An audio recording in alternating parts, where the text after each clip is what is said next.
आज हम पढ़ेंगे यिर्मयाह 29 अध्याय वचन 11 और 12।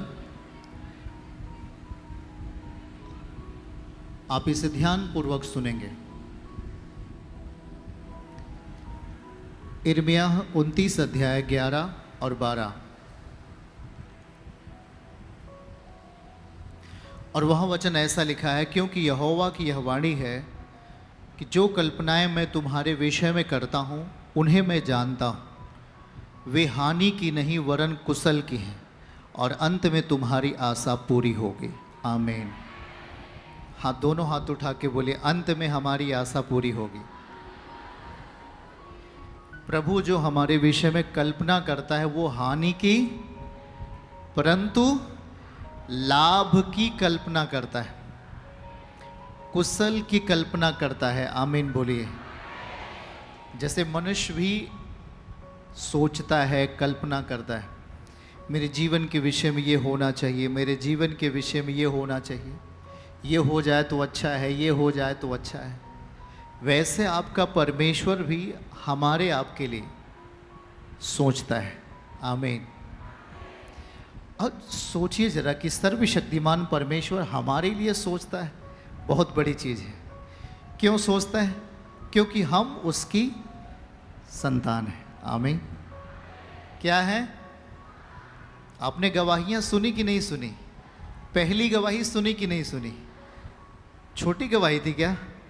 बहुत बड़ी गवाही।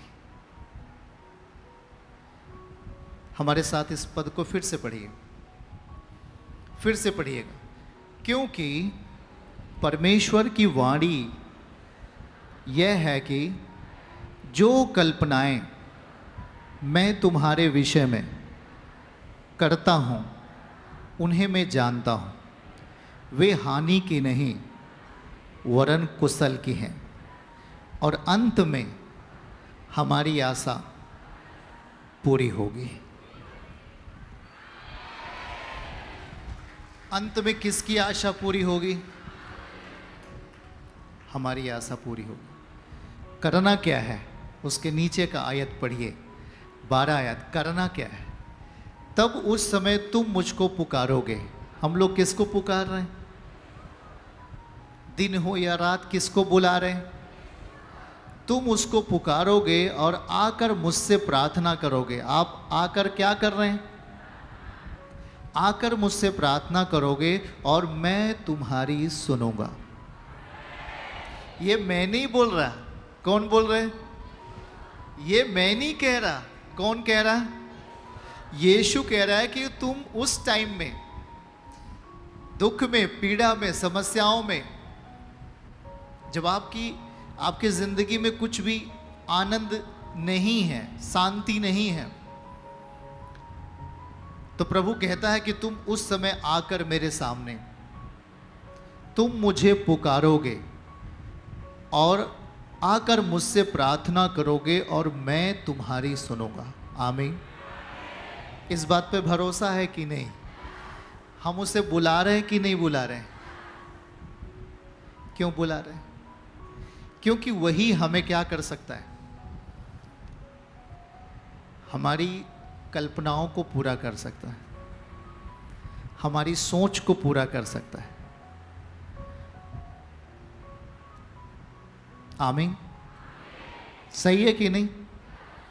एक किसान जब फसल की शुरुआत करता है तो बाइबल का वचन कहता है कि वो बीज बोता है और धीरज से फल आने तक प्रतीक्षा करता है, इंतज़ार करता है। सही है कि नहीं? हमारी ज़िंदगी में क्या होना चाहिए? इंतज़ार। बोलो, देर नहीं है। इंतज़ार अगर हम करते हैं, वो टाइम आ रहा है जब फल हमारे पास होगा। ये मैं नहीं कह रहा। कौन कह रहा है? सीधा सीधा लिखा है कि तब उस समय तुम मुझको पुकारोगे। 12वीं आयत।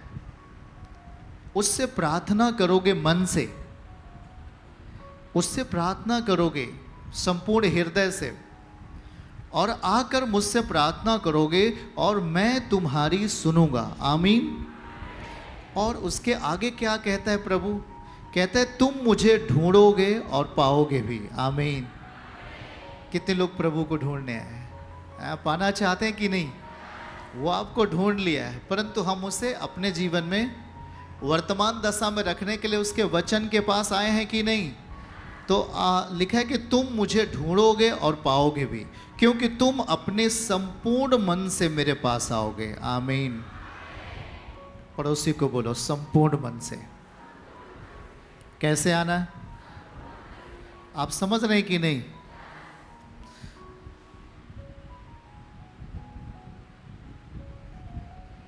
प्रभु के पास आना है तो कैसे आना है?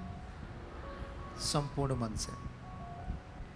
और लिखा है कि संपूर्ण मन से आओगे तो मुझे पाओगे भी। हमारे जीवन में बहुत सारे सोच और विचार होते हैं। प्रभु मेरी बेटी के लिए अच्छा होना चाहिए, मेरे बेटे के लिए अच्छा होना चाहिए, मेरा घर ऐसा होना चाहिए, मेरा परिवार ऐसा होना चाहिए। आपने सोचा है कि नहीं सोचा? सब लोगों ने सोचा है। हमारा स्वास्थ्य अच्छा होना चाहिए, सोचा है कि नहीं सोचा? पर प्रभु आज क्या कह रहा है? कह रहा है भैया कि जो कल्पनाएं मैं तुम्हारे विषय में करता हूं उन्हें मैं जानता हूं। आप जब उसके सामने बैठते हैं, आप जब उसकी सुनते हैं, वो आपके विषय में कल्पना करता है, मतलब आपके विषय में वो सोचता है। आमीन। जब वो आपके विषय में सोचेगा तो वो बुरा करेगा, भला करेगा कि नहीं? वो कभी बुरा, परमेश्वर तो भला है, उसकी जो आदत है वही करेगा। यहोवा भला है और उसकी करुणा सदा की है। सब लोग हाथ उठा के बोलो, यहोवा भला है और उसकी करुणा सदा के लिए है। आमीन। हालेलुया। इस वचन पे भरोसा है कि नहीं? तुम मुझे पुकारोगे और मैं तेरी पुकार सुन लूंगा। भरोसा है कि नहीं? तुम मेरे पास आओगे, वही तो लिखा 12 में, आकर मुझसे प्रार्थना करोगे। आप कहाँ आए हैं? प्रभु के पास आकर मुझसे प्रार्थना करोगे। और लिखा है कि जब आकर मुझसे प्रार्थना करोगे मैं तुम्हारी सुनूंगा। वो ये नहीं कह रहा नहीं सुनूंगा। पड़ोसी को बोलो, आना कैसे है? लिखा है संपूर्ण मन से। कैसे आना है? कैसे आना है भाई? और जब संपूर्ण मन से आओगे तो वो लिखा है कि आपके विषय में जो यहोवा कल्पना कर रहा है, आपकी प्रार्थना के मुताबिक, आपके विश्वास के मुताबिक वो भला होगा। आमीन। क्या होगा? अंत में हमारी आशा क्या होगी? आपके विश्वास में जीवन आ जाएगा। आमीन। आपके विश्वास में चंगाई आ जाएगा। आमीन। आपके विश्वास में भरपूरी की दशा आ जाएगा। आपके विश्वास में आनंद आ जाएगा। परिस्थिति कितनी भी कठिन क्यों ना हो, पर यहोवा सारी कठिनाइयों को दूर कर सकता है। समस्या कितनी भी बड़ी और डरावनी क्यों ना हो, पर वो हर मामले को सही कर सकता है। आमीन बोलिए। हालेलुया। क्योंकि उसने सलीब पे चढ़कर संसार को क्या कर लिया? जीत लिया। शैतान को हरा दिया, मृत्यु को हरा दिया। आमीन। हाँ, हमारा बैरी कौन है? मृत्यु, शैतान। और वो यीशु मसीह खुद को बलिदान दे करके, अपना बहुमूल्य लहू बहा करके उसे हरा दिया। आमीन। और फिर मुर्दों में से तीसरे दिन क्या हो गया? वो जी उठने का मतलब क्या हुआ? कि वो मृत्यु को क्या किया? मौत को क्या किया? इसीलिए तो वो जी उठा है। तो जब वो मौत को हरा सकता है तो आपकी बीमारी को, आपकी समस्या को हरा देगा। आमीन। क्या आप विश्वास कर रहे हैं कि आज भी मेरी समस्या को वो हरा देगा? आज भी मेरे जीवन से समस्या दूर करेगा? क्योंकि वो जो कल्पना कर रहा है वो हानि की नहीं, परंतु परंतु बोलो परमेश्वर मेरे विषय में जो कल्पना कर रहा है वो हानि की नहीं, वो लाभ की है। चर्च की सभी प्रार्थनाओं को और परमेश्वर के दास के द्वारा टीचिंग सुनने के लिए और अपडेट्स को जानने के लिए हमारे इस चैनल को सब्सक्राइब करें और साथ में बेल आइकन को जरूर दबाएं ताकि जब भी लाइव प्रार्थना हो तो सबसे पहले आप देख सकें।